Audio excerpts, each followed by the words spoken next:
So this is in response to Corey Minor.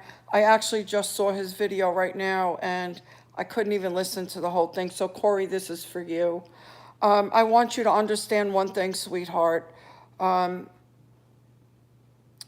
am not upset that you are disagreeing with me on tongues. I do not idolize tongues. Here's the truth of the matter, Corey.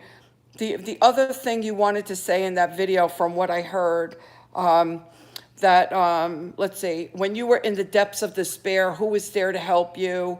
You're not of the world. You teach, you intercede for people.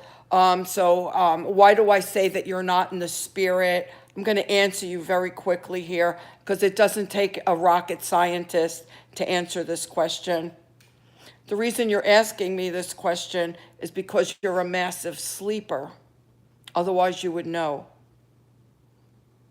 So let's start at the beginning, Corey. I'm not upset that you're disagreeing with me on anything because I have no idols in my life. I have the gift of tongues. I have the blessing of the presence of the Holy Spirit continually. I get upset because you're quenching the spirit for new Christians. Because you don't have the spirit, you don't want anyone else to have the spirit. Because you have had no experiences with the spirit realm, you don't want anyone else to have any experiences with the spirit realm. If Corey can't have it, neither can anybody else. So now you're having your little narcissistic pity party here. So number one, explain yourself as to what you mean by you're not of the world. Explain what that means to you. And everything that you have cited that you do, your intercession, your teaching, your whatever else you're doing, these are things, Corey, that are what the Bible calls works of righteousness. They count nothing toward your salvation. They count nothing towards you being in the Spirit. And they're all outside of you. You're looking outside of you for people to say that you're the good person. You accuse me of wanting to say that, when the fact of the matter is, my YouTube pages are hacked. I have nobody that even leaves comments on my page that I'm able to see, except for your demon-possessed friend, Rob, from the Love Agenda, who tells me that I have a mental illness and I'm a borderline. I'm looking for somebody's approval out here. Are you out of your mind, dude? I don't need your approval. I have literally transcended the world. I have transcended religion. I am not a Pentecostal or a charismatic. See, what you're doing is you're projecting your inner world onto your garbage from your inner world onto me, and I reject it, I rebuke it, and I rebuke you.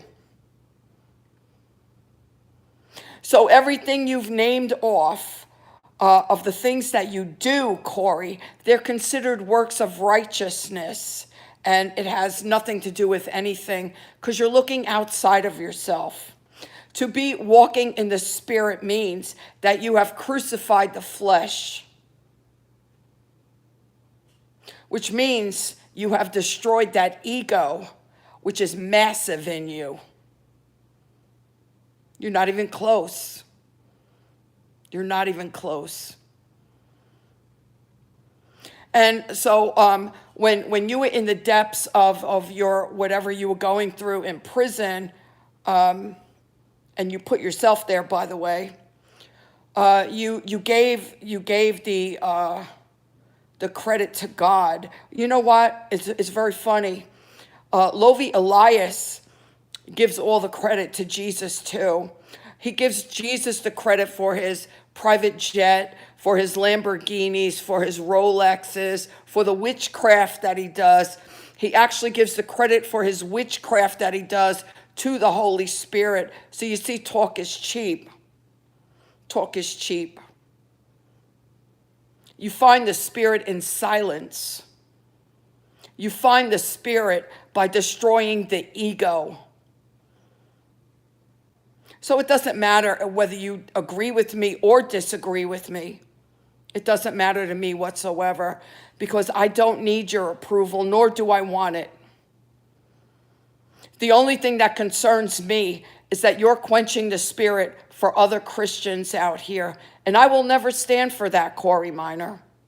I will never stand for that. So you can do your sleeper moves anytime you want. Let your ego get bruised again. Every single time you pull this garbage, I make a video back to you and show you what an egomaniac sleeper you are. Knowing the Holy Spirit has nothing to do with your works of righteousness, nothing. It is a personal, deep relationship that is found in silence, in the secret place, not by what you do outside of yourself. And I hope and I pray for your sake that one day you fully understand this, and one day you fully come to realize the Holy Spirit for real. Be blessed, Corey. This is the last time I'm addressing you.